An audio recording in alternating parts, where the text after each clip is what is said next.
हाँ तो मित्रों, दोस्तों, आज फिर चालू करते हैं एक पोर्टफोलियो का नए सीरीज में। एक बहुत ही अच्छा हमें मौका मिला है अपने आप को वॉलेटिलिटी के बारे में समझाने का, और सही समय है क्योंकि मार्केट में अभी वॉलेटिलिटी बहुत ही हाई पे है। तो हमें जानना ज़रूरी होता है कि वॉलेटिलिटी के समय हमारे पोर्टफोलियो में क्या क्या सावधानियाँ रखनी है, क्या व्यू होना चाहिए और क्या हमें करना चाहिए। क्योंकि वॉलेटिलिटी एक ऐसा समय होता है जो नए इन्वेस्टर के लिए हो या पुराने इन्वेस्टर के लिए थोड़ा सा सेंटिमेंट और इमोशंस आ जाते हैं, चाहे वो चाहते हुए भी और ना चाहते हुए भी।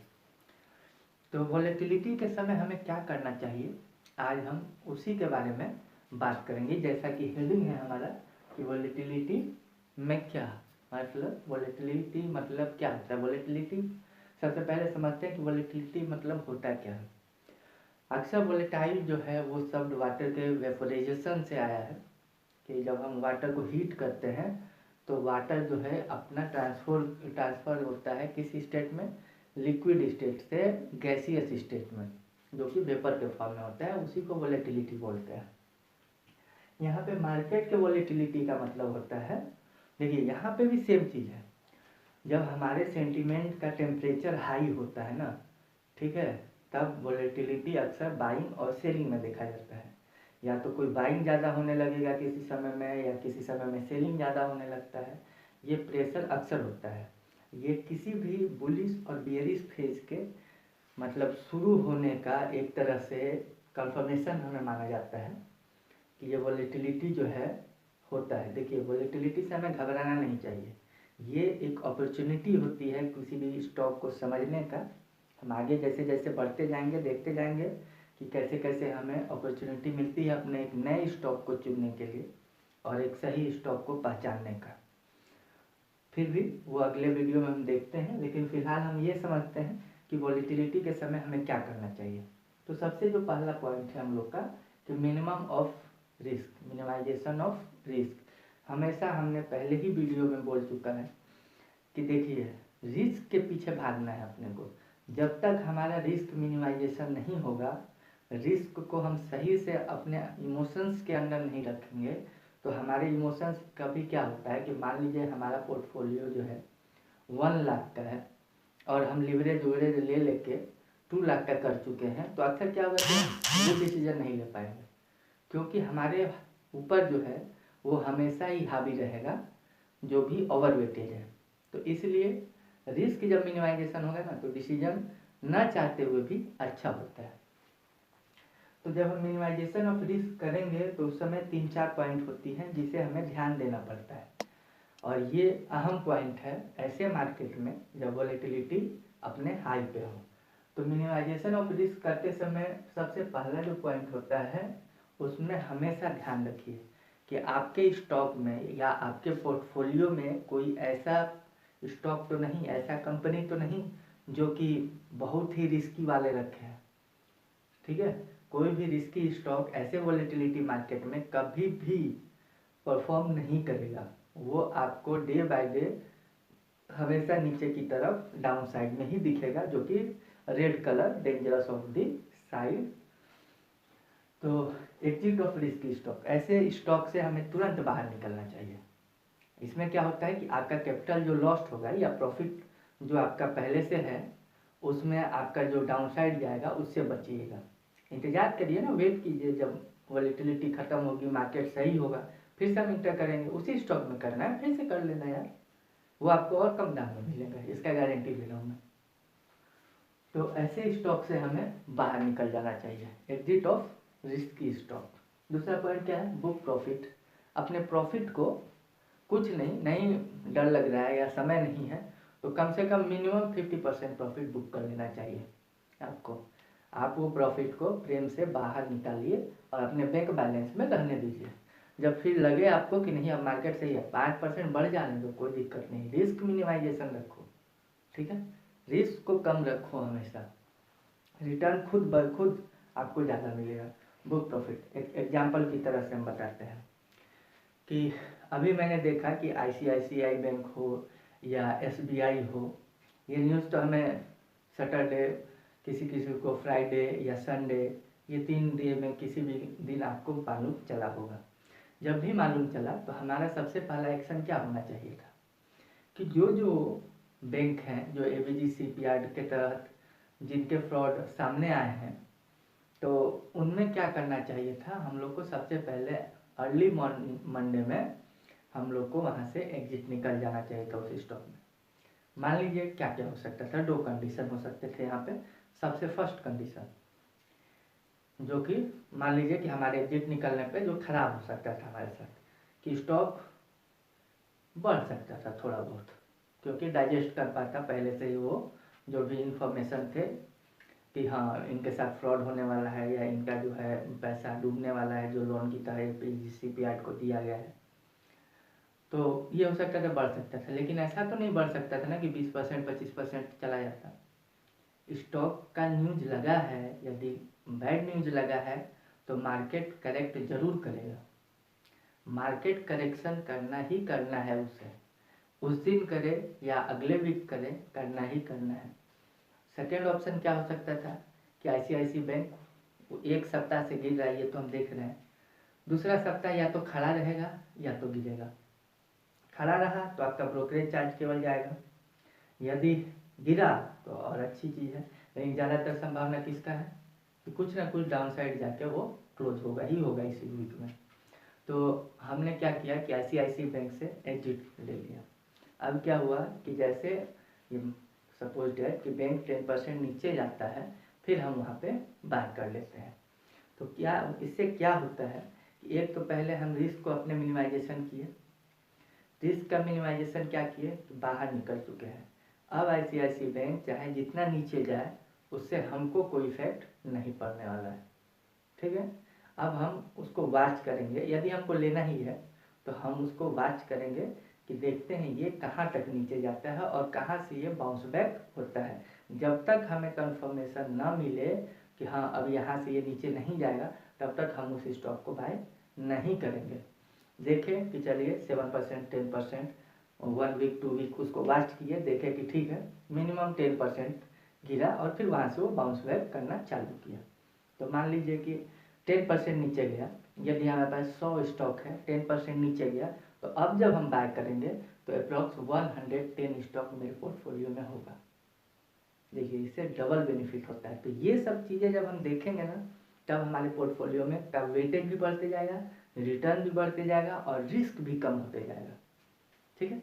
ऐसे हमें करना है। तो ये बुक प्रॉफिट सेकेंड वाला स्टेज बहुत ही महत्वपूर्ण होता है ऐसे वोलेटिलिटी मार्केट के पीक होने पे।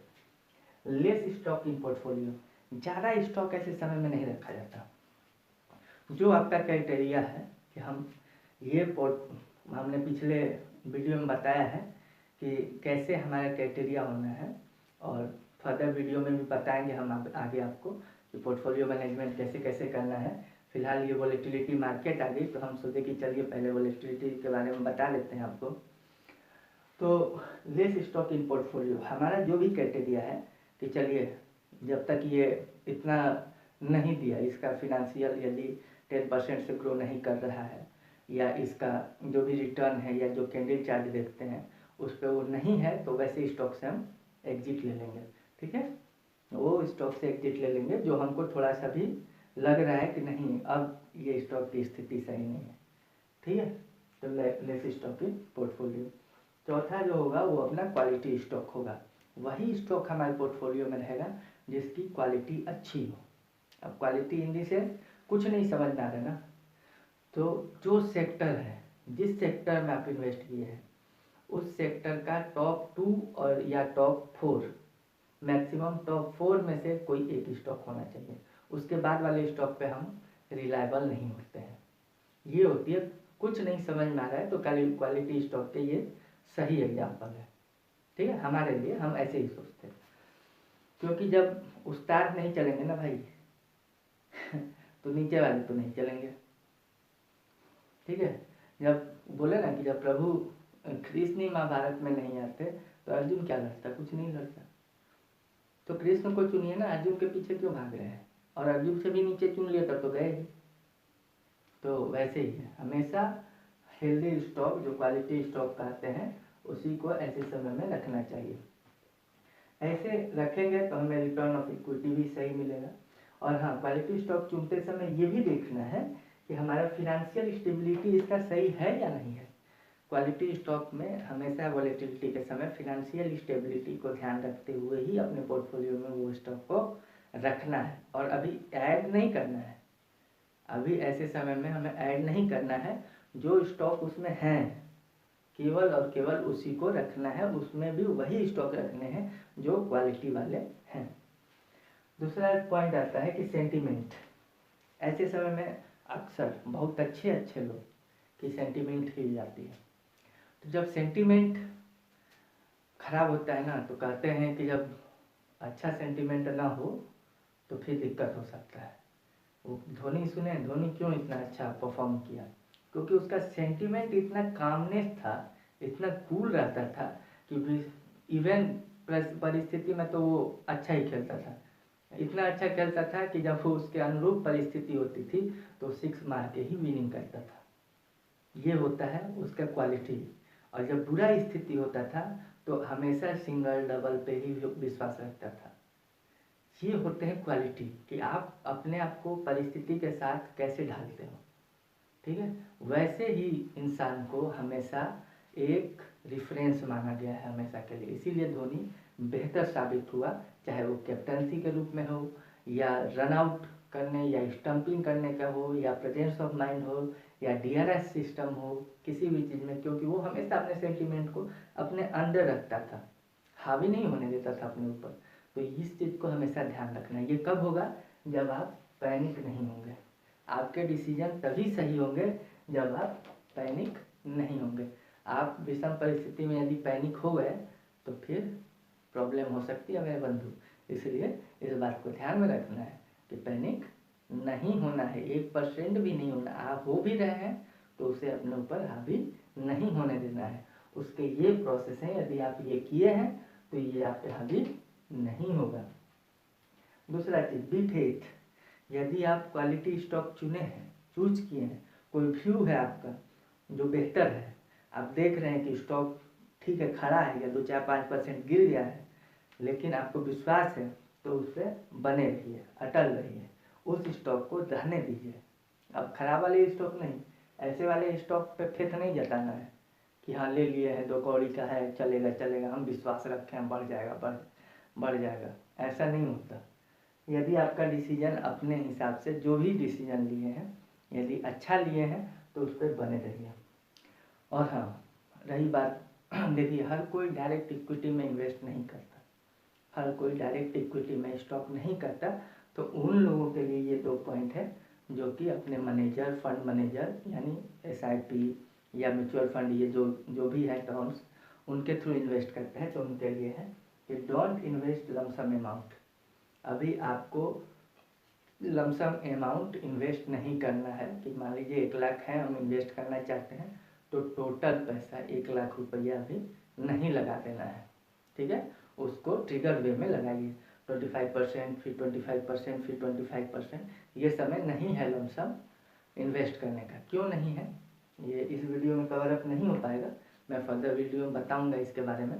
आप कमेंट्स में लिख के भेजिए क्या क्या प्रॉब्लम है, फिर मैं अगला वीडियो बनाऊंगा। Then do SIP based averaging. Do SIP जो कर रहे हैं वो SIP बिल्कुल मत बंद कीजिएगा, क्योंकि ये वही समय है जब आपका एवरेजिंग जो हाई पे है ना, उसको आप सही तरीके से नीचे ला सकते हैं। आपका एवरेजिंग बेस्ट हो सकता है। ऐसे गिरते माहौल में जब आप इन्वेस्ट करते हैं SIP के थ्रू, यही तो समय है SIP चेक करने का, SIP और म्यूचुअल फंड का रिटर्न बढ़ाने का, क्योंकि अभी आपके यूनिट्स ज़्यादा आएंगे उतने ही पैसे में। ठीक है, तो आप SIP को बढ़ाते चलिए। अब देखिए दूसरा तरीका, अदर वे, इसीलिए मैंने नाम दिया है कि अदर वे। अक्सर जो स्मार्ट इन्वेस्टर होते हैं वो ऐसे समय में क्या करते हैं, और यदि आप भी हैं, आपका पोर्टफोलियो वैसा है कि आप चलिए ठीक है, हेल्दी पोर्टफोलियो मतलब अच्छे रिटर्न्स पा चुके हैं, तो उसमें से कुछ पैसे, ठीक है, कुछ पैसे वो आपके ऊपर निर्भर करते हैं कि कितना पैसा, कुछ परसेंटेज ऑफ पैसे। देखिए शेयर मार्केट हमेशा परसेंटेज में कैलकुलेट किया जाता है, पैसे में नहीं। 55,000 का शेयर MRF है और 700 रुपये का आपका ये ICICI बैंक है, तो MRF बड़ा हो गया, और ये वैसे नहीं कैलकुलेट होता, हमेशा परसेंटेज में देखा जाता है। तो कुछ परसेंटेज ऑफ पोर्टफोलियो वेटेज आप जो है वो स्विच कर सकते हैं गोल्ड और बॉन्ड में, ठीक है।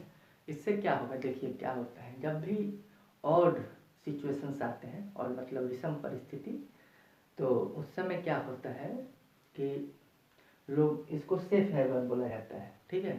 सेफ हेवन मतलब ये डूबने वाली स्थिति में नहीं होते, रिटर्न्स कम होते हैं लेकिन सेफ हेवन माना जाता है। तो इसमें क्या होता है कि अक्सर लोग जब भी कभी वार का सिचुएशन बना, ये हम बताएंगे अभी जस्ट नेक्स्ट वीडियो में कि वोलेटिलिटी जो है वो किन किन कारणों के वजह से बनी हुई है मार्केट में, ठीक है। उसका मेन कारण क्या है, जो आप सोच रहे हैं ना, या जो मैंने शुरू में सोचा था वैसा कुछ नहीं है। तो बहुत मज़ेदार चीज़ है कि वोलेटिलिटी क्यों है मार्केट में। तो ऐसे में हमें हमेशा या तो बॉन्ड में स्विच कर सकते हैं कुछ परसेंटेज, या गोल्ड में।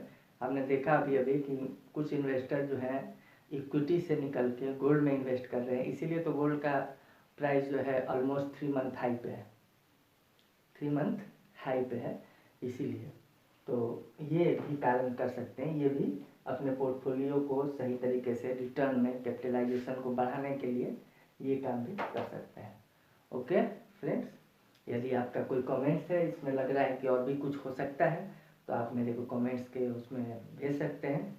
बाकी देख लीजिए, यही पोजीशंस होने चाहिए वोलेटिलिटी के समय।